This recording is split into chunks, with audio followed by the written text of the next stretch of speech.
The Aurora of the Philosophers, which he otherwise calls his MONARCHIA. Paracelsus his Aurora, and treasure of the philosophers. As also the water stone of the wise men, describing the matter of, and manner how to attain the universal tincture. Faithfully Englished. And published by J. H. Oxon London, printed for Giles Calvert, and are to be sold at the Black Spread Eagle, at the West End of Paul's, 1659. Chapter 1. Concerning the origin of the philosopher's stone. Adam was the first inventor of arts, because he had knowledge of all things as well after the fall as before. Thence he predicted the world's destruction by water. From this cause, too, it came about that his successors erected 2 tables of stone, on which they engraved all natural arts in hieroglyphical characters, in order that their posterity might also become acquainted with this prediction, that so it might be heeded, and provision made in the time of danger. Subsequently, Noah found one of these tables under Mount Araroth, after the Deluge. In this table were described the courses of the upper firmament and of the lower globe, and also of the planets. At length this universal knowledge was divided into several parts, and lessened in its vigor and power. By means of this separation, one man became an astronomer, another a magician, another a cabalist, and a fourth an alchemist. Abraham, that volcanic Tubal Cain, a consummate astrologer and arithmetician, carried the art out of the land of Canaan into Egypt, whereupon the Egyptians rose to so great a height and dignity that this wisdom was derived from them by other nations. The patriarch Jacob painted, as it were, the sheep with various colors, and this was done by magic, for in the theology of the Chaldeans, Hebrews, Persians, and Egyptians, they held these arts to be the highest philosophy, to be learnt by their chief nobles and priests. So it was in the time of Moses, when both THC priests and also THC physicians were chosen from among the Magi, the priests for the judgment of what related to health, especially in the knowledge of leprosy. Moses, likewise, was instructed in the Egyptian schools, at the cost and care of Pharaoh's daughter, so that he excelled in all the wisdom and learning of that people. Thus, too, was it with Daniel, who in his youthful days imbibed the learning of the Chaldeans, so that he became a cabalist. Witness his divine predictions and his exposition of those words, tesselfares. These words can be understood by the prophetic and Kabbalistic art. This Kabbalistic art was perfectly familiar to, and in constant use by, Moses and the prophets. The prophet Elias foretold many things by his Kabbalistic numbers. So did the wise men of old, by this natural and mystical art, learn to know God rightly.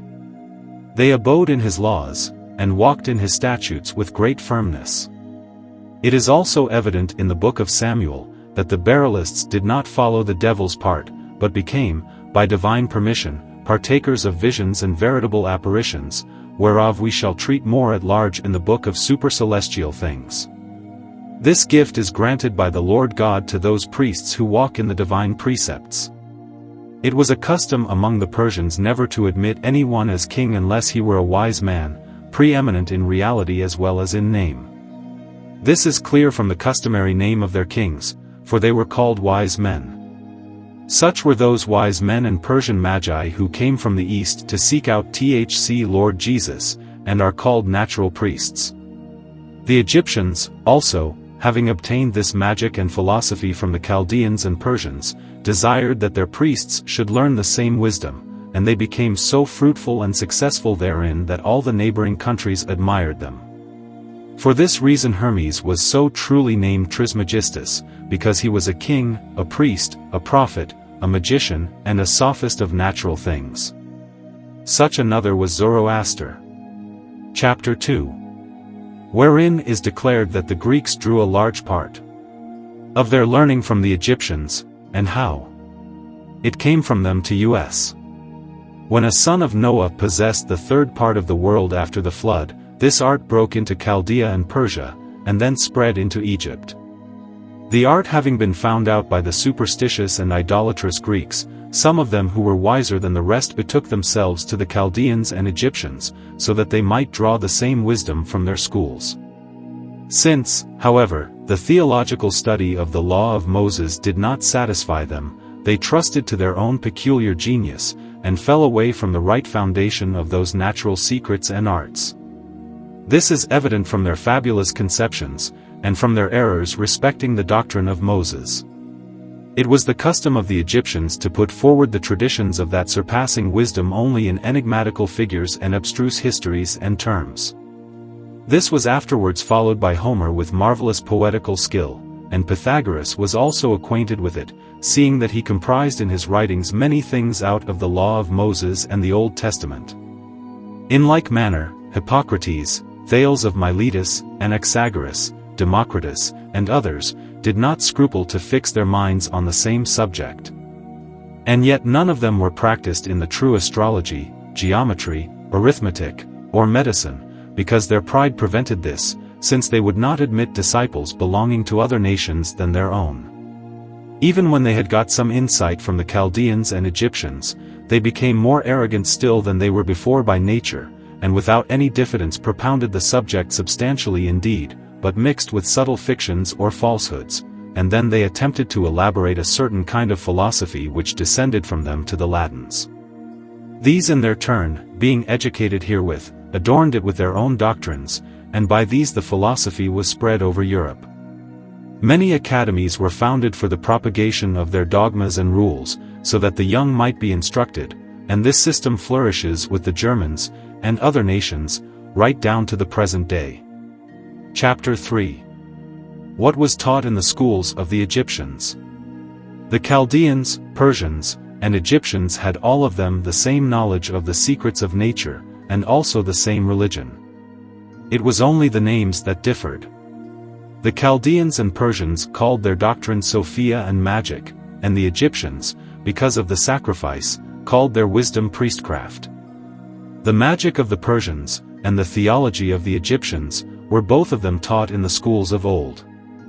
Though there were many schools and learned men in Arabia, Africa, and Greece, such as Albumazar, Abenzagel, Geber, Rhasis, and Avicenna among the Arabians, and among the Greeks, Machaon, Podalirius, Pythagoras, Anaxagoras, Democritus, Plato, Aristotle, and Rhodianus, still there were different opinions amongst them as to the wisdom of the Egyptian on points wherein they themselves differed, and whereupon they disagreed with it. For this reason Pythagoras could not be called a wise man, because the Egyptian priestcraft and wisdom were not perfectly taught, although he received therefrom many mysteries and arcana, and that Anaxagoras had received a great many as well, is clear from his discussions on the subject of soul and its stone, which he left behind him after his death. Yet he differed in many respects from the Egyptians. Even they would not be called wise men or magi, but, following Pythagoras, they assumed the name of philosophy, yet they gathered no more than a few gleams like shadows from the magic of the Persians and the Egyptians. But Moses, Abraham, Solomon, Adam, and the wise men that came from the east to Christ, were true magi, divine sophists and cabalists. Of this art and wisdom the Greeks knew very little or nothing at all, and therefore we shall leave this philosophical wisdom of the Greeks as being a mere speculation, utterly distinct and separate from other true arts and sciences. Chapter 4. What magi the Chaldeans, Persians, and Egyptians were. Many persons have endeavored to investigate and make use of the secret magic of these wise men, but it has not yet been accomplished. Many even of our own age exalt Trithemius, others Bacon and Agrippa, for magic and the Kabbalah, two things apparently quite distinct, not knowing why they do so. Magic, indeed, is an art and faculty whereby the elementary bodies, their fruits, properties, virtues, and hidden operations are comprehended. But the Kabbalah, by a subtle understanding of the Scriptures, seems to trace out the way to God for men, to shew them how they may act with Him, and prophesy from Him, for the Kabbalah is full of divine mysteries, even as magic is full of natural secrets. It teaches of and foretells from the nature of things to come as well as of things present, since its operation consists in knowing the inner constitution of all creatures, of celestial as well as terrestrial bodies, what is latent within them, what are their occult virtues, for what they were originally designed, and with what properties they are endowed. These and the like subjects are the bonds wherewith things celestial are bound up with things of the earth, as may sometimes be seen in their operation even with the bodily eyes. Such a conjunction of celestial influences, whereby the heavenly virtues acted upon inferior bodies, was formerly called by the Magi agamahia, or the marriage of the celestial powers and properties with elementary bodies. Hence ensued the excellent commixtures of all bodies, celestial and terrestrial, namely, of the sun and planets, likewise vegetables, minerals, and animals. The devil attempted with his whole force and endeavor to darken this light, nor was he wholly frustrated in his hopes, for he deprived all Greece of it, and, in place thereof, introduced among that people human speculations and simple blasphemies against God and against his Son. Magic, it is true, had its origin in the divine ternary and arose from the Trinity of God. For God marked all his creatures with this ternary and engraved its hieroglyph on them with his own finger. Nothing in the nature of things can be assigned or produced that lacks this magistery of the divine ternary, or that does not even ocularly prove it. The creature teaches us to understand and see the Creator himself, as St. Paul testifies to the Romans. This covenant of the divine ternary, diffused throughout the whole substance of things, is indissoluble. By this, also, we have the secrets of all nature from the four elements. For the ternary, with the magical quaternary, produces a perfect septenary, endowed with many arcana and demonstrated by things which are known. When the quaternary rests in the ternary, then arises the light of the world on the horizon of eternity, and by the assistance of God gives us the whole bond. Here also it refers to the virtues and operations of all creatures, and to their use, since they are stamped and marked with their arcana, signs, characters, and figures, so that there is left in them scarcely the smallest occult point which is not made clear on examination. Then when the quaternary and the ternary mount to the denary is accomplished their retrogression or reduction to unity. Herein is comprised all the occult wisdom of things which God has made plainly manifest to men, both by his word and by the creatures of his hands, so that they may have a true knowledge of them. This shall be made more clear in another place. Chapter 5. Concerning the chief and supreme essence of things. The Magi in their wisdom asserted that all creatures might be brought to one unified substance, which substance they affirm may, by purifications and purgations, attain to so high a degree of subtlety, such divine nature and occult property, as to work wonderful results. For they considered that by returning to the earth, and by a supreme magical separation, a certain perfect substance would come forth, which is at length, by many industrious and prolonged preparations, exalted and raised up above the range of vegetable substances into mineral, above mineral into metallic, and above perfect metallic substances into a perpetual and divine quintessence, including in itself the essence of all celestial and terrestrial creatures. The Arabs and Greeks, by the occult characters and hieroglyphic descriptions of the Persians and the Egyptians, attained to secret and abstruse mysteries. When these were obtained and partially understood, they saw with their own eyes, in the course of experimenting, many wonderful and strange effects. But since the supercelestial operations lay more deeply hidden than their capacity could penetrate, they did not call this a supercelestial arcanum according to the institution of the Magi, but the arcanum of the philosopher's stone according to the counsel and judgment of Pythagoras. Whoever obtained this stone overshadowed it with various enigmatical figures, deceptive resemblances, comparisons, and fictitious titles, so that its matter might remain occult. Very little or no knowledge of it therefore can be had from them. Chapter 6. Concerning the different errors as to its discovery and knowledge. The philosophers have prefixed most occult names to this matter of the stone, grounded on mere similitudes. Arnold, observing this, says in his Rosary that the greatest difficulty is to find out the material of this stone, for they have called it vegetable, animal, and mineral, but not according to the literal sense, which is well known to such wise men as have had experience of divine secrets and the miracles of this same stone. For example, Raymond Lully's Lunaria may be cited. This gives flowers of admirable virtues familiar to the philosophers themselves, but it was not the intention of those philosophers that you should think they meant thereby any projection upon metals, or that any such preparations should be made, but the abstruse mind of the philosophers had another intention. In like manner, they called their matter by the name of mardigan, to which they applied an occult alchemical operation, when, notwithstanding that name, it denotes nothing more than a hidden similitude. Moreover, no small error has arisen in the liquid of vegetables, with which a good many have sought to coagulate mercury, and afterwards to convert it with fixatory waters into luna, since they supposed that he who in this way could coagulate it without the aid of metals would succeed in becoming the chief master. Now, although the liquids of some vegetables do affect this, yet the result is due merely to the resin, fat, and earthy sulfur with which they abound. This attracts to itself the moisture of the mercury which rises with the substance in the process of coagulation, but without any advantage resulting. I am well assured that no thick and external sulfur in vegetables is adapted for a perfect projection in alchemy, as some have found out to their cost. Certain persons have, it is true, coagulated mercury with the white and milky juice of titanol, on account of the intense heat which exists therein, and they have called that liquid lac virginis, yet this is a false basis. The same may be asserted concerning the juice of celandine, although it colors just as though it were endowed with gold. Hence people conceived a vain idea. At a certain fixed time they rooted up this vegetable, from which they sought for a soul or quintessence, wherefrom they might make a coagulating and transmuting tincture. But hence arose nothing save a foolish error. Chapter 7. Concerning the errors of those who seek the stone in vegetables. Some alchemists have pressed a juice out of celandine, boiled it to thickness, and put it in the sun, so that it might coagulate into a hard mass, which, being afterwards pounded into a fine black powder, should turn mercury by projection into soul. This they also found to be in vain. Others mixed sal ammoniac with this powder, others the colcathur of vitriol, supposing that they would thus arrive at their desired result.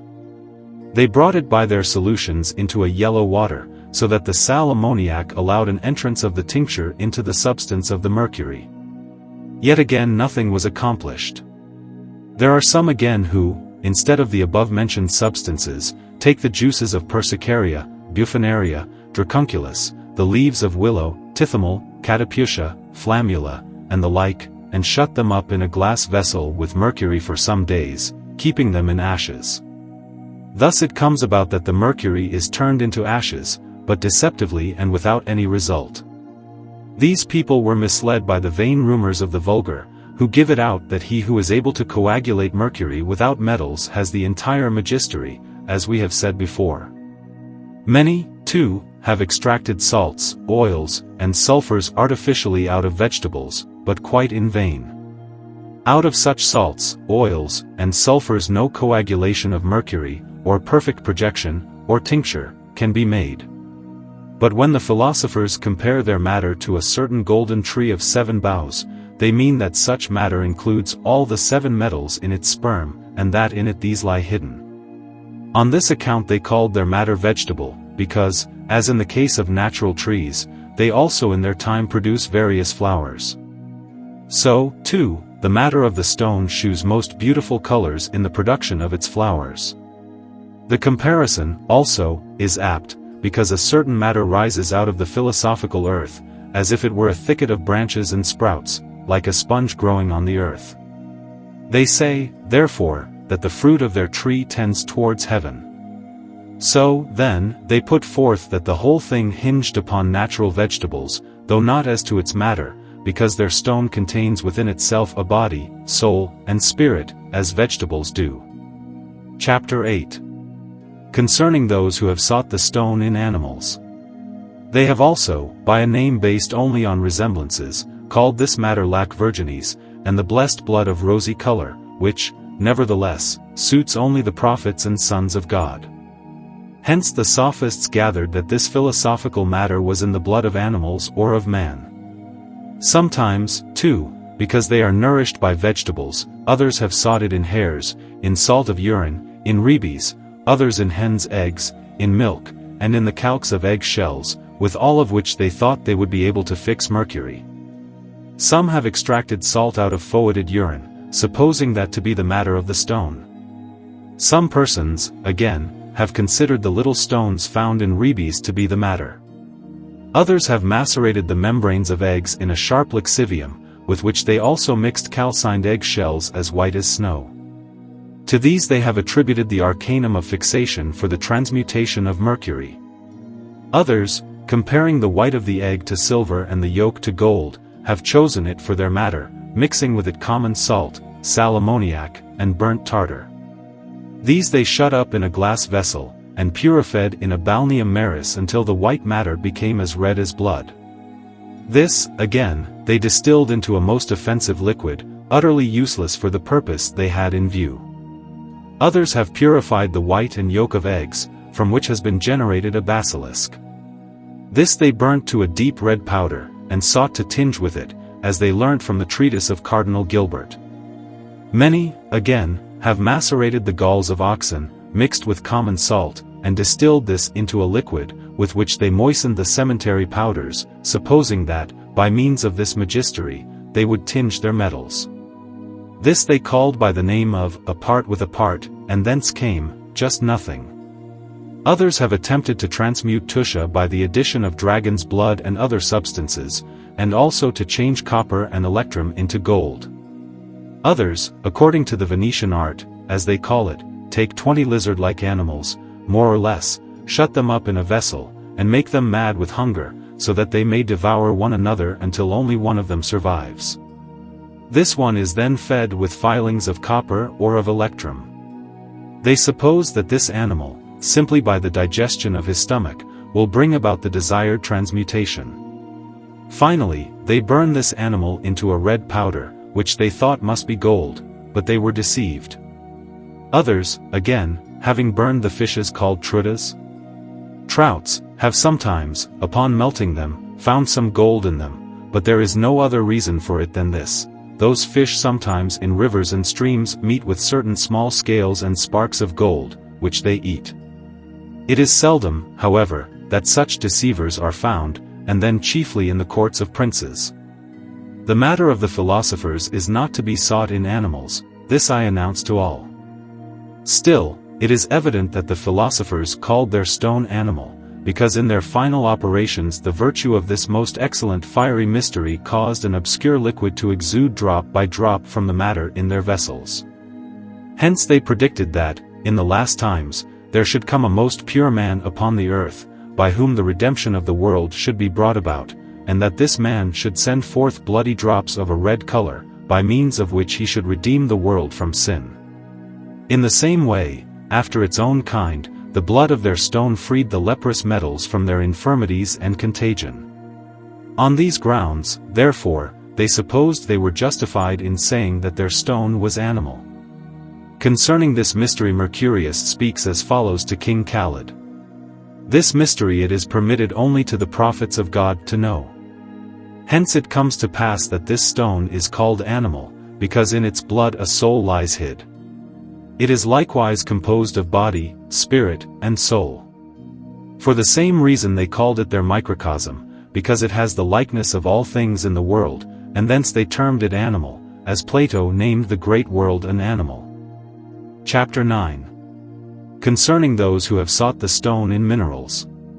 Here too are added the many ignorant men who suppose the stone to be threefold, and to be hidden in a triple genus, namely, vegetable, animal, and mineral. Hence it is that they have sought for it in minerals. Now, this is far from the opinion of the philosophers. They affirm that their stone is uniformly vegetable, animal, and mineral. Now, here note that nature has distributed its mineral sperm into various kinds, as, for instance, into sulfurs, salts, boraxes, niters, ammoniacs, alums, arsenics, atraments, vitriols, tuscias, hematites, orpiments, realgars, magnesias, cinnabar, antimony, talc, cacamia, marcasites, etc. In all these nature has not yet attained to our matter, although in some of the species named it displays itself in a wonderful aspect for the transmutation of imperfect metals that are to be brought to perfection. Truly, long experience and practice with fire shew many and various permutations in the matter of minerals, not only from one color to another, but from one essence to another, and from imperfection to perfection. And, although nature has, by means of prepared minerals, reached some perfection, yet philosophers will not have it that the matter of the philosophic stone proceeds out of any of the minerals, although they say that their stone is universal.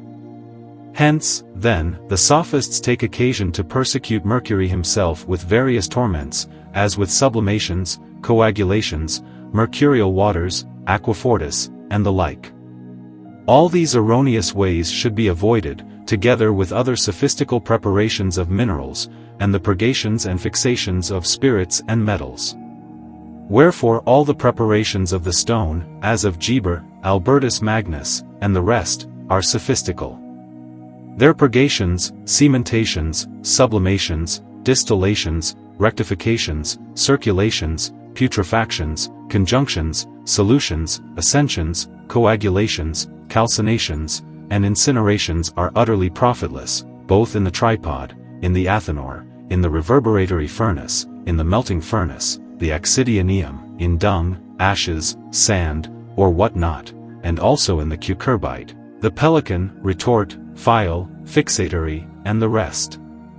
The same opinion must be passed on the sublimation of mercury by mineral spirits, for the white and the red, as by vitriol, saltpetre, alum, crocuses, etc., concerning all which subjects that sophist, John de Rupacissa, romances in his treatise on the white and red philosophic stone. Taken altogether, these are merely deceitful dreams. Avoid also the particular sophistry of Geber, for example, his sevenfold sublimations or mortifications, and also the revivifications of mercury, with his preparations of salts of urine, or salts made by a sepulchre, all which things are untrustworthy. Some others have endeavored to fix mercury with the sulfurs of minerals and metals, but have been greatly deceived. It is true I have seen mercury by this art, and by such fixations, brought into a metallic body resembling and counterfeiting good silver in all respects, but when brought to the test it has shown itself to be false. Chapter 10. Concerning those who have sought the stone and also particulars in minerals. Some sophists have tried to squeeze out a fixed oil from mercury 7 times sublimed and as often dissolved by means of aquafortis. In this way they attempt to bring imperfect metals to perfection, but they have been obliged to relinquish their vain endeavor. Some have purged vitriol 7 times by calcination, solution, and coagulation, with the addition of 2 parts of sal ammoniac, and by sublimation, so that it might be resolved into a white water, to which they have added a 3rd part of quicksilver, that it might be coagulated by water. Then afterwards they have sublimated the mercury several times from the vitriol and sal ammoniac, so that it became a stone. This stone they affirmed, being conceived of the vitriol, to be the red sulfur of the philosophers, with which they have, by means of solutions and coagulations, made some progress in attaining the stone, but in projection it has all come to nothing. Others have coagulated mercury by water of alum into a hard mass like alum itself, and this they have fruitlessly fixed with fixatory waters.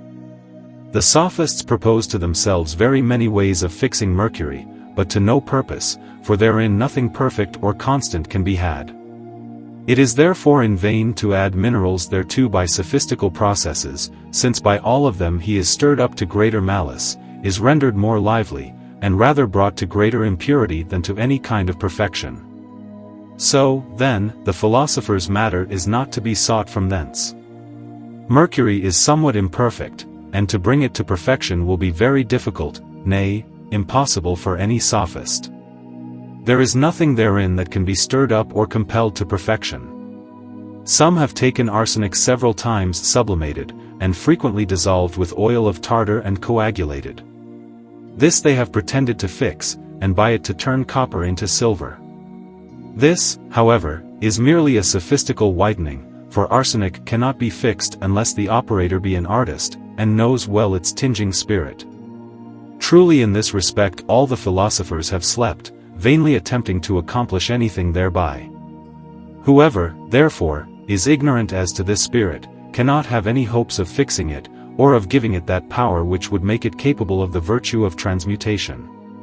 So, then, I give notice to all that the whitening of which I have just now spoken is grounded on a false basis, and that by it the copper is deceitfully whitened, but not changed. Now the sophists have mixed this counterfeit Venus with twice its weight of Luna, and sold it to the goldsmiths and mint masters, until at last they have transmuted themselves into false coiners, not only those who sold, but those who bought it. Some sophists instead of white arsenic take red, and this has turned out false art, because, however it is prepared, it proves to be nothing but whiteness. Some, again, have gone further and dealt with common sulfur, which, being so yellow, they have boiled in vinegar, lixivium, or sharpest wines, for a day and a night, until it became white. Then afterwards they sublimated it from common salt and the calx of eggs, repeating the process several times, yet, still, though white, it has been always combustible. Nevertheless, with this they have endeavored to fix mercury and to turn it into gold, but in vain. From this, however, comes the most excellent and beautiful cinnabar that I have ever seen. This they propose to fix with the oil of sulfur by cementation and fixation. It does, indeed, give something of an appearance, but still falls short of the desired object. Others have reduced common sulfur to the form of a hepar, boiling it in vinegar with the addition of linseed oil, or laterine oil, or olive oil. They then pour it into a marble mortar, and make it into the form of a hepar, which they have first distilled into a citron oil with a gentle fire. But they have found to their loss that they could not do anything in the way of transmuting Luna to Sol as they supposed they would be able. As there is an infinite number of metals, so also there is much variety in the preparation of them. I shall not make further mention of these in this place, because each a mold require a special treatise. Beware also of sophisticated oils of vitriol and antimony. Likewise be on your guard against the oils of the metals, perfect or imperfect, as Sol or Luna, because although the operation of these is most potent in the nature of things, yet the true process is known, even at this day, to very few persons. Abstain also from the sophistical preparations of common mercury, arsenic, sulfur, and the like, by sublimation, dissension, fixation by vinegar, saltpetre, tartar, vitriol, sal ammoniac, according to the formulas prescribed in the books of the sophists. Likewise avoid the sophisticated tinctures taken from marcasites and crocus of Mars, and also of that sophistication called by the name of a part with a part, and of fixed Luna and similar trifles. Although they have some superficial appearance of truth, as the fixation of Luna by little labor and industry, still the progress of the preparation is worthless and weak. Being therefore moved with compassion towards the well-meaning operators in this art, I have determined to lay open the whole foundation of philosophy in 3 separate arcana, namely, in one explained by arsenic, in a second by vitriol, and in a third by antimony, by means of which I will teach the true projection upon mercury and upon the imperfect metals. Chapter 11. Concerning the true and perfect special arcanum of arsenic for the white tincture. Some persons have written that arsenic is compounded of mercury and sulfur, others of earth and water, but most writers say that it is of the nature of sulfur. But, however that may be, its nature is such that it transmutes red copper into white. It may also be brought to such a perfect state of preparation as to be able to tinge. But this is not done in the way pointed out by such evil sophists as Geber in The Sum of Perfection, Albertus Magnus, Aristotle the chemist in The Book of the Perfect Magistery, Rhasis and Polydorus, for those writers, however many they be, are either themselves in error, or else they write falsely out of sheer envy, and put forth receipts whilst not ignorant of the truth. Arsenic contains within itself 3 natural spirits. The first is volatile, combustible, corrosive, and penetrating all metals. This spirit whitens Venus and after some days renders it spongy. But this artifice relates only to those who practice the caustic art. The second spirit is crystalline and sweet. The third is a tinging spirit separated from the others before mentioned. True philosophers seek for these 3 natural properties in arsenic with a view to the perfect projection of the wise men. But those barbers who practice surgery seek after that sweet and crystalline nature separated from the tinging spirit for use in the cure of wounds, buboes, carbuncles, anthrax, and other similar ulcers which are not curable save by gentle means. As for that tinging spirit, however, unless the pure be separated from the impure in it, the fixed from the volatile, and the secret tincture from the combustible, it will not in any way succeed according to your wish for projection on Mercury, Venus, or any other imperfect metal. All philosophers have hidden this arcanum as a most excellent mystery. This tinging spirit, separated from the other two as above, you must join to the spirit of Luna, and digest them together for the space of 32 days, or until they have assumed a new body. After it has, on the 40th natural day, been kindled into flame by the heat of the sun, the spirit appears in a bright whiteness, and is endued with a perfect tinging arcanum. Then it is at length fit for projection, namely, one part of it upon 16 parts of an imperfect body, according to the sharpness of the preparation. From thence appears shining and most excellent Luna, as though it had been dug from the bowels of the earth. Chapter 12. General instruction concerning the arcanum of vitriol and the red tincture to be extracted from it. Vitriol is a very noble mineral among the rest, and was held always in highest estimation by philosophers, because the Most High God has adorned it with wonderful gifts. They have veiled its arcanum in enigmatical figures like the following: Thou shalt go to the inner parts of the earth, and by rectification thou shalt find the occult stone, a true medicine. By the earth they understood the vitriol itself, and by the inner parts of the earth its sweetness and redness, because in the occult part of the vitriol lies hid a subtle, noble, and most fragrant juice, and a pure oil. The method of its production is not to be approached by calcination or by distillation. For it must not be deprived on any account of its green color. If it were, it would at the same time lose its arcanum and its power.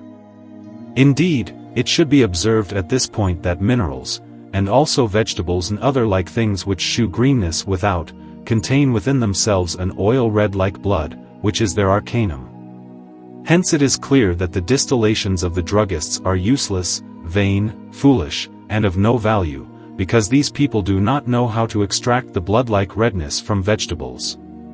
Nature herself is wise, and turns all the waters of vegetables to a lemon color, and after that into an oil which is very red like blood. The reason why this is so slowly accomplished arises from the too great haste of the ignorant operators who distill it, which causes the greenness to be consumed. They have not learnt to strengthen nature with their own powers, which is the mode whereby that noble green color ought to be rectified into redness of itself. An example of this is white wine digesting itself into a lemon color, and in process of time the green color of the grape is of itself turned into the red which underlies the coerulean. The greenness therefore of the vegetables and minerals being lost by the incapacity of the operators, the essence also and spirit of the oil and of the balsam, which is noblest among arcana, will also perish. Chapter 13. Special instruction concerning the process of vitriol for the red tincture. Vitriol contains within itself many muddy and viscous imperfections. Therefore its greenness must be often extracted with water, and rectified until it puts off all the impurities of earth. When all these rectifications are finished, take care above all that the matter shall not be exposed to the sun, for this turns its greenness pale, and at the same time absorbs the arcanum. Let it be kept covered up in a warm stove so that no dust may defile it. Afterwards let it be digested in a closed glass vessel for the space of several months, or until different colors and deep redness shew themselves. Still you must not suppose that by this process the redness is sufficiently fixed. It must, in addition, be cleansed from the interior and accidental defilements of the earth, in the following manner: it must be rectified with acetum until the earthy defilement is altogether removed, and the dregs are taken away. This is now the true and best rectification of its tincture, from which the blessed oil is to be extracted. From this tincture, which is carefully enclosed in a glass vessel, an alembic afterwards placed on it and luted so that no spirit may escape, the spirit of this oil must be extracted by distillation over a mild and slow fire. This oil is much pleasanter and sweeter than any aromatic balsam of the drug sellers, being entirely free from all acridity. There will subside in the bottom of the cucurbite some very white earth, shining and glittering like snow. This keep and protect from all dust. This same earth is altogether separated from its redness. Thereupon follows the greatest arcanum, that is to say, the supercelestial marriage of the soul, consummately prepared and washed by the blood of the Lamb, with its own splendid, shining, and purified body. This is the true supercelestial marriage by which life is prolonged to the last and predestined day. In this way, then, the soul and spirit of the vitriol, which are its blood, are joined with its purified body, that they may be for eternity inseparable. Take, therefore, this our foliated earth in a glass phial. Into it pour gradually its own oil. The body will receive and embrace its soul, since the body is affected with extreme desire for the soul, and the soul is most perfectly delighted with the embrace of the body. Place this conjunction in a furnace of arcana, and keep it there for 40 days. When these have expired you will have a most absolute oil of wondrous perfection, in which mercury and any other of the imperfect metals are turned into gold. Now let us turn our attention to its multiplication. Take the corporal mercury, in the proportion of 2 parts, pour it over 3 parts, equal in weight, of the aforesaid oil, and let them remain together for 40 days.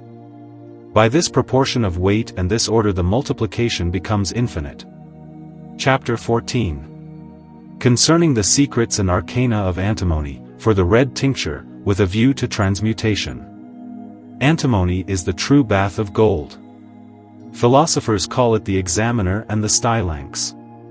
Poets say that in this bath Vulcan washed Phoebus, and purified him from all dirt and imperfection.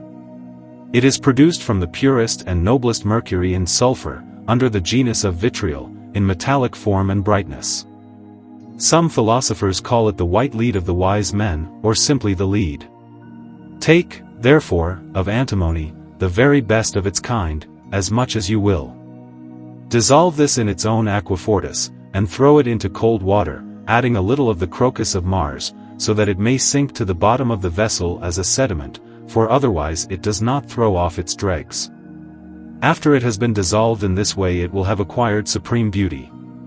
Let it be placed in a glass vessel, closely fastened on all sides with a very thick lute, or else in a stone boccia, and mix with it some calcined tutia, sublimated to the perfect degree of fire. It must be carefully guarded from liquefying, because with too great heat it breaks the glass. From 1 pound of this antimony a sublimation is made, perfected for a space of 2 days. Place this sublimated substance in a phial that it may touch the water with its 3rd part, in a luted vessel, so that the spirit may not escape. Let it be suspended over the tripod of arcana, and let the work be urged on at first with a slow fire equal to the sun's heat at midsummer. Then at length on the 10th day let it be gradually increased. For with too great heat the glass vessels are broken, and sometimes even the furnace goes to pieces. While the vapor is ascending different colors appear. Let the fire be moderated until a red matter is seen. Afterwards dissolve in very sharp acetum, and throw away the dregs. Let the acetum be abstracted and let it be again dissolved in common distilled water. This again must be abstracted, and the sediment distilled with a very strong fire in a glass vessel closely shut. The whole body of the antimony will ascend as a very red oil, like the color of a ruby, and will flow into the receiver, drop by drop, with a most fragrant smell and a very sweet taste. This is the supreme arcanum of the philosophers in antimony, which they account most highly among the arcana of oils. Then, lastly, let the oil of soul be made in the following way: take of the purest soul as much as you will, and dissolve it in rectified spirit of wine. Let the spirit be abstracted several times, and an equal number of times let it be dissolved again. Let the last solution be kept with the spirit of wine, and circulated for a month. Afterwards let the volatile gold and the spirit of wine be distilled 3 or 4 times by means of an alembic, so that it may flow down into the receiver and be brought to its supreme essence. To half an ounce of this dissolved gold let 1 ounce of the oil of antimony be added. This oil embraces it in the heat of the bath, so that it does not easily let it go, even if the spirit of wine be extracted. In this way you will have the supreme mystery and arcanum of nature, to which scarcely any equal can be assigned in the nature of things. Let these two oils in combination be shut up together in a phial after the manner described, hung on a tripod for a philosophical month, and warmed with a very gentle fire, although, if the fire be regulated in dire proportion, this operation is concluded in 31 days, and brought to perfection. By this, mercury and any other imperfect metals acquire the perfection of gold. Chapter 15. Concerning the projection to be made by the mystery and arcanum of antimony. No precise weight can be assigned in this work of projection, though the tincture itself may be extracted from a certain subject, in a defined proportion, and with fitting appliances. For instance, that medicine tinges sometimes 30, 40, occasionally even 60, 80, or 100 parts of the imperfect metal. So, then, the whole business hinges chiefly on the purification of the medicine and the industry of the operator, and, next, on the greater, or lesser cleanliness and purity of the imperfect body taken in hand. For instance, one Venus is more pure than another, and hence it happens that no one fixed weight can be specified in projection. This alone is worth noting, that if the operator happens to have taken too much of the tincture, he can correct this mistake by adding more of the imperfect metal. But if there be too much of the subject, so that the powers of the tincture are weakened, this error is easily remedied by a cineritium, or by cementations, or by ablutions in crude antimony. There is nothing at this stage which need delay the operator, only let him put before himself a fact which has been passed over by the philosophers, and by some studiously veiled, namely, that in projections there must be a revivification, that is to say, an animation of imperfect bodies, nay, so to speak, a spiritualization, concerning which some have said that their metals are no common ones, since they live and have a soul. Animation is produced in the following way. Take of Venus, wrought into small plates, as much as you will, 10, 20, or 40 pounds. Let these be encrusted with a pulse made of arsenic and calcined tartar, and calcined in their own vessel for 24 hours. Then at length let the Venus be pulverized, washed, and thoroughly purified. Let the calcination with ablution be repeated 3 or 4 times. In this way it is purged and purified from its thick greenness and from its own impure sulfur. You will have to be on your guard against calcinations made with common sulfur. For whatever is good in the metal is spoilt thereby, and what is bad becomes worse. To 10 marks of this purged Venus add 1 of pure Luna. But in order that the work of the medicine may be accelerated by projection, and may more easily penetrate the imperfect body, and drive out all portions which are opposed to the nature of Luna, this is accomplished by means of a perfect ferment. For the work is defiled by means of an impure sulfur, so that a cloud is stretched out over the surface of the transmuted substance, or the metal is mixed with the loppings of the sulfur and may be cast away therewith. But if a projection of a red stone is to be made, with a view to a red transmutation, it must first fall on gold, afterwards on silver, or on some other metal thoroughly purified, as we have directed above. From thence arises the most perfect gold. Chapter 16. Concerning the universal matter of the philosopher's stone. After the mortification of vegetables, they are transmuted, by the concurrence of 2 minerals, such as sulfur and salt, into a mineral nature, so that at length they themselves become perfect minerals. So it is that in the mineral burrows and caves of the earth, vegetables are found which, in the long succession of time, and by the continuous heat of sulfur, put off the vegetable nature and assume that of the mineral.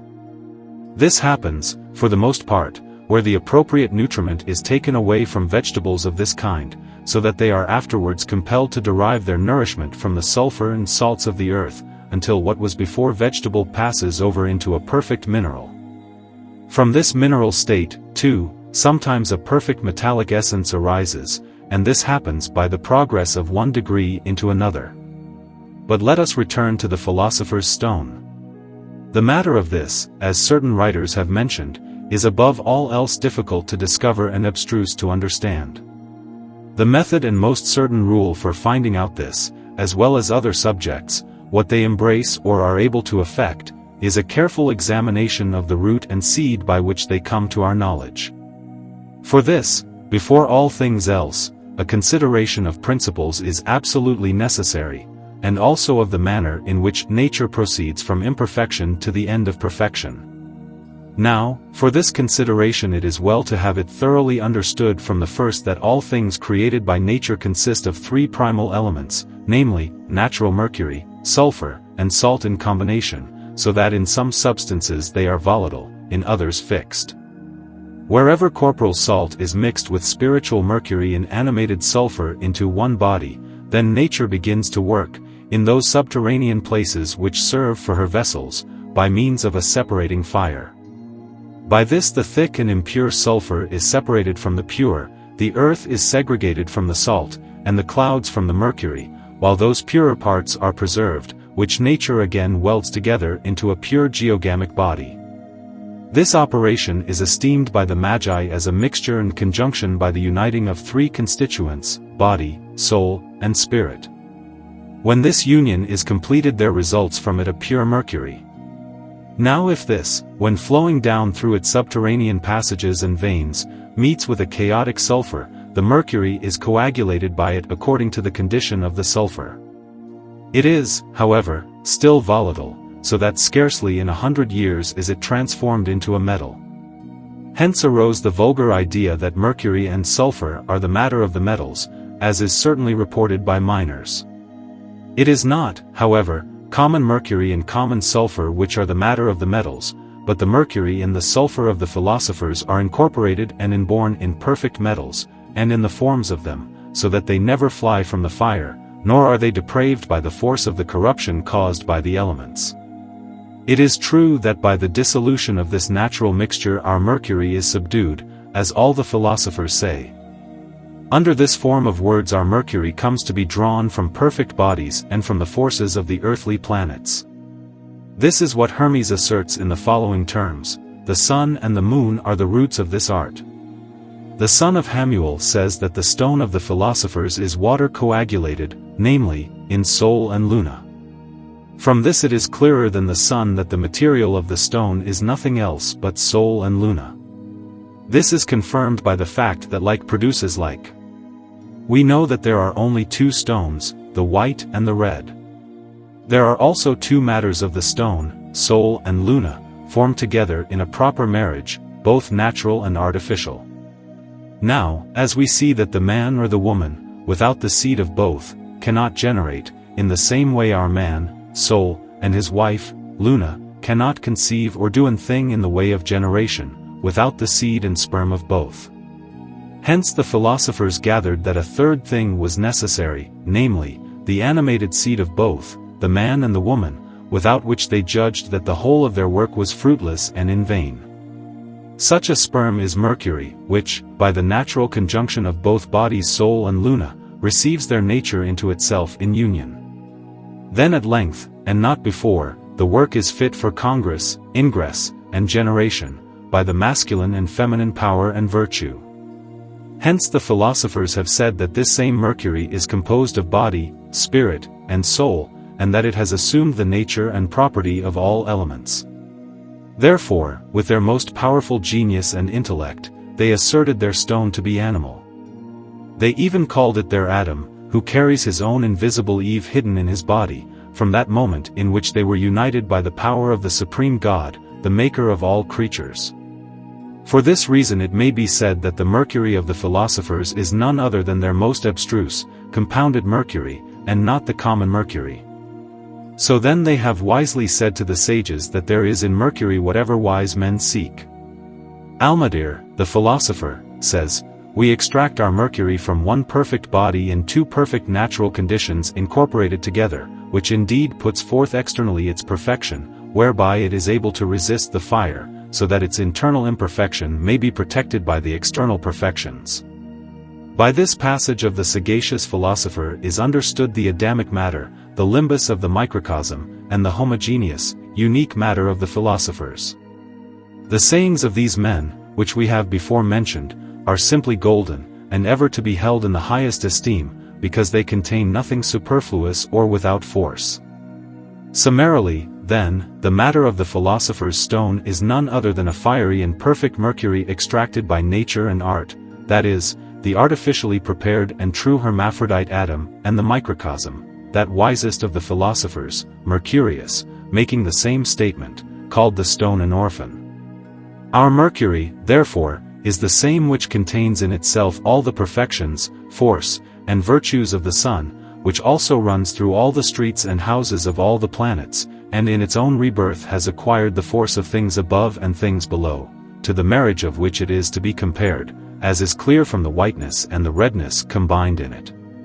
Chapter 17. CONCRNLNG. The preparation of the matter for the philosophic stone.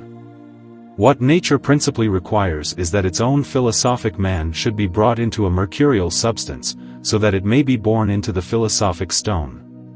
Moreover, it should be remarked that those common preparations of Geber, Albertus Magnus, Thomas Aquinas, Rupacissa, Polydorus, and such men, are nothing more than some particular solutions, sublimations, and calcinations, having no reference to our universal substance, which needs only the most secret fire of the philosophers. Let the fire and azoth therefore suffice for you. From the fact that the philosophers make mention of certain preparations, such as putrefaction, distillation, sublimation, calcination, coagulation, dealbation, rubification, ceration, fixation, and the like, you should understand that in their universal substance, nature herself fulfills all the operations in the matter spoken of, and not the operator, only in a philosophical vessel, and with a similar fire, but not common fire.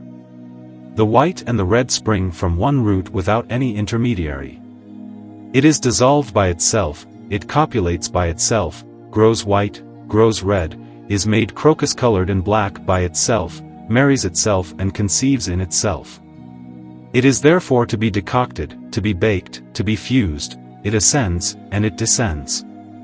All these operations are a single operation and produced by the fire alone. Still, some philosophers, nevertheless, have, by a highly graduated essence of wine, dissolved the body of soul, and rendered it volatile, so that it should ascend through an alembic, thinking that this is the true volatile matter of the philosophers, though it is not so.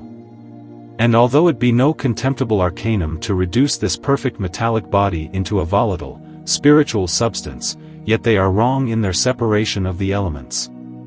This process of the monks, such as Lully, Richard of England, Rupacissa, and the rest, is erroneous.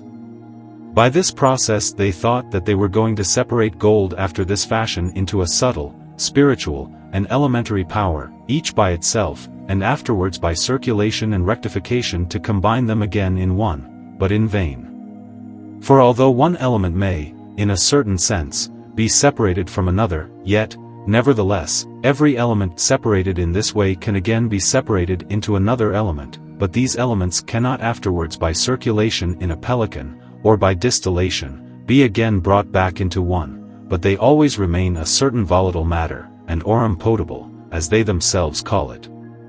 The reason why they could not compass their intention is that nature refuses to be in this way dragged asunder and separated by man's disjunctions, as by earthly glasses and instruments.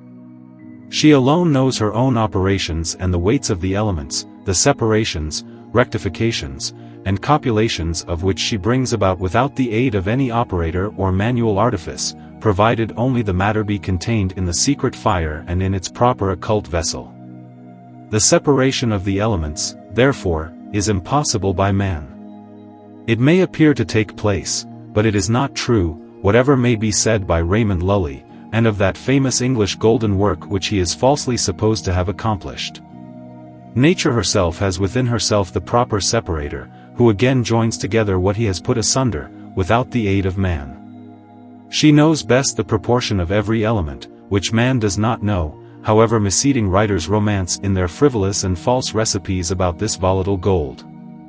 This is the opinion of the philosophers, that when they have put their matter into the more secret fire, and when with a moderated philosophical heat it is cherished on every side, beginning to pass into corruption, it grows black.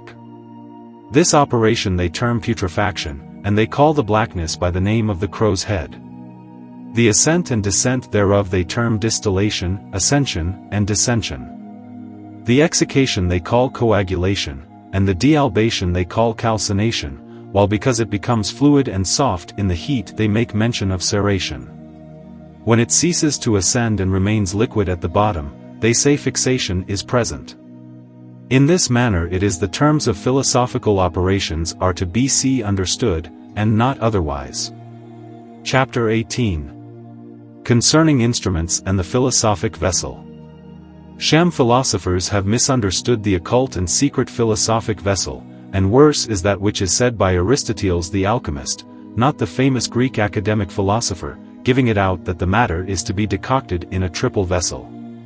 Worst of all is that which is said by another, namely, that the matter in its first separation and first degree requires a metallic vessel, in its second degree of coagulation and dealbation of its earth a glass vessel, and in the third degree, for fixation, an earthen vessel.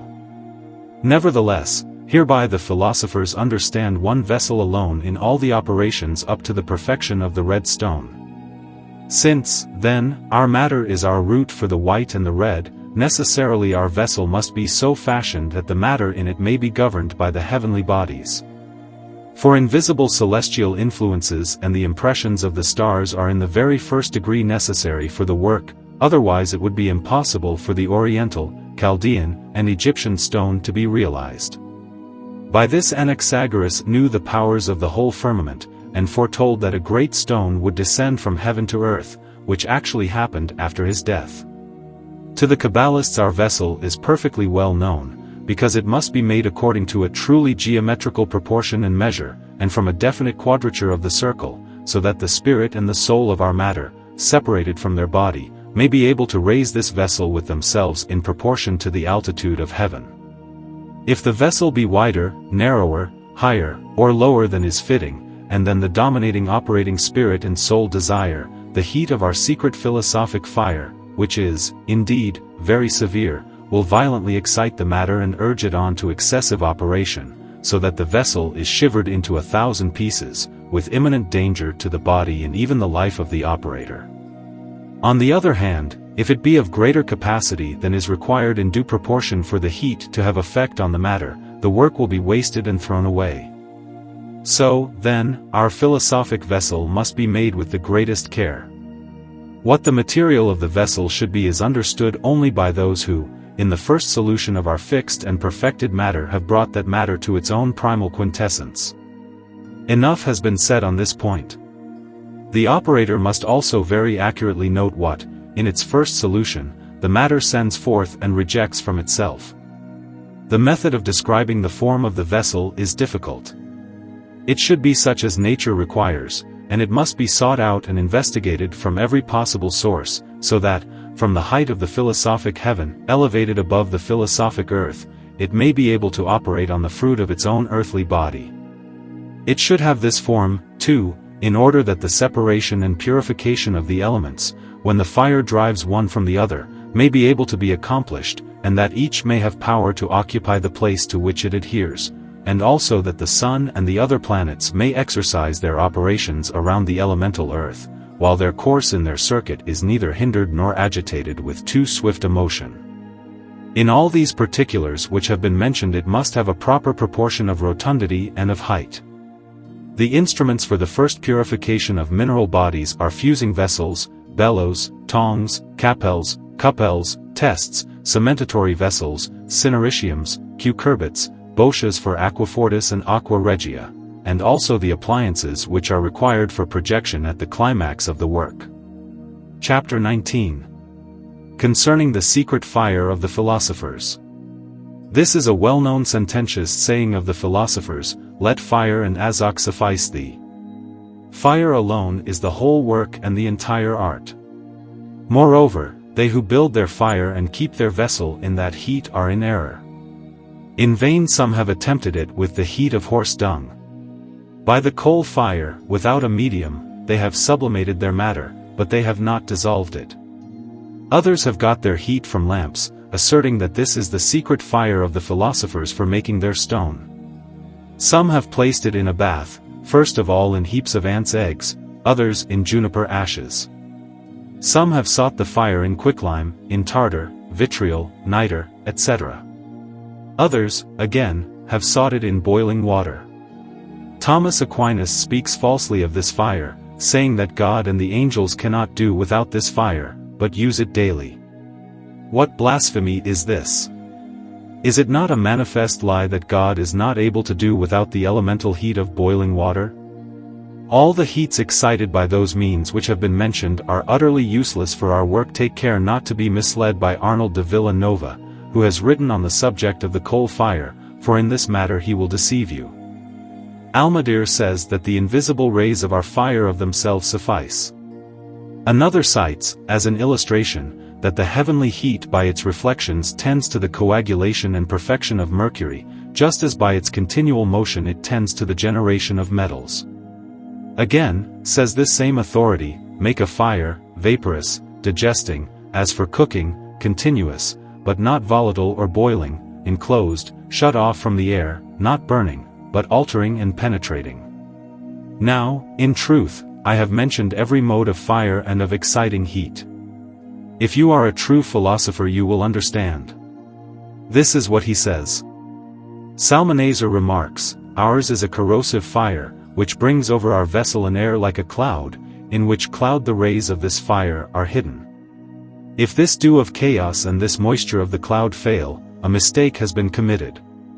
Again, Almadir says, that unless the fire has warmed our sun with its moisture, by the excrement of the mountain, with a moderate ascent, we shall not be partakers either of the red or the white stone. All these matters shew quite openly to us the occult fire of the wise men. Finally, this is the matter of our fire, namely, that it be kindled by the quiet spirit of sensible fire, which drives upwards, as it were, the heated chaos from the opposite quarter, and above our philosophic matter. This heat, glowing above our vessel, must urge it to the motion of a perfect generation, temperately but continuously, without intermission. Chapter 20.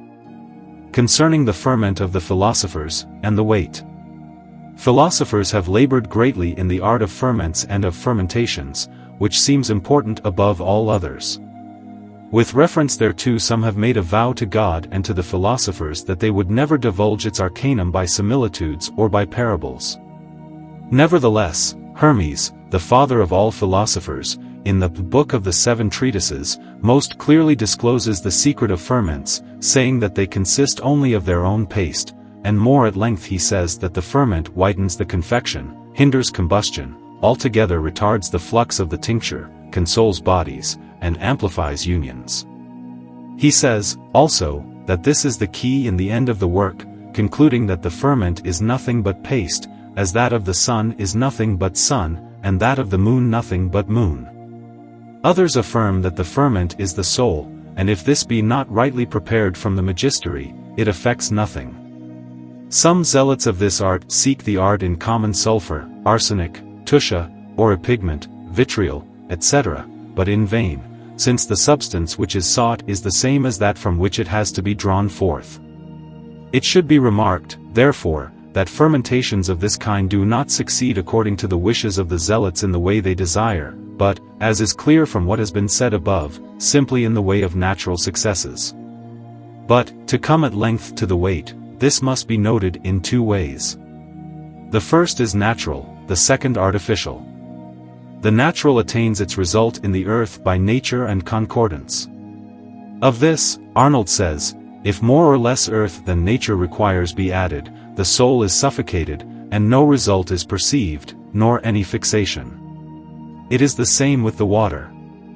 If more or less of this be taken it will bring a corresponding loss. A superfluity renders the matter unduly moist, and a deficiency makes it too dry and too hard. If there be over much air present, it is too strongly impressed on the tincture, if there be too little, the body will turn out pallid. In the same way, if the fire be too strong, the matter is burnt up, if it be too slack, it has not the power of drying, nor of dissolving or heating the other elements. In these things elemental heat consists. Artificial weight is quite occult. It is comprised in the magical art of ponderations. Between the spirit, soul, and body, say the philosophers, weight consists of sulfur as the director of the work, for the soul strongly desires sulfur, and necessarily observes it by reason of its weight.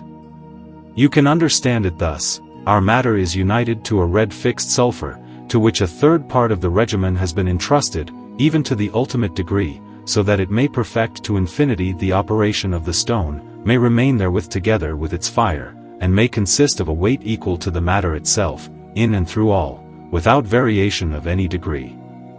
Therefore, after the matter has been adapted and mixed in its proportionate weight, it should be closely shut up with its seal in the vessel of the philosophers, and committed to the secret fire. In this the philosophic sun will rise and surge up, and will illuminate all things that have been looking for his light, expecting it with highest hope. In these few words we will conclude the arcanum of the stone, an arcanum which is in no way maimed or defective, for which we give God undying thanks. Now have we opened to you our treasure, which is not to be paid for by the riches of the whole world. Here ends the Aurora of the Philosophers.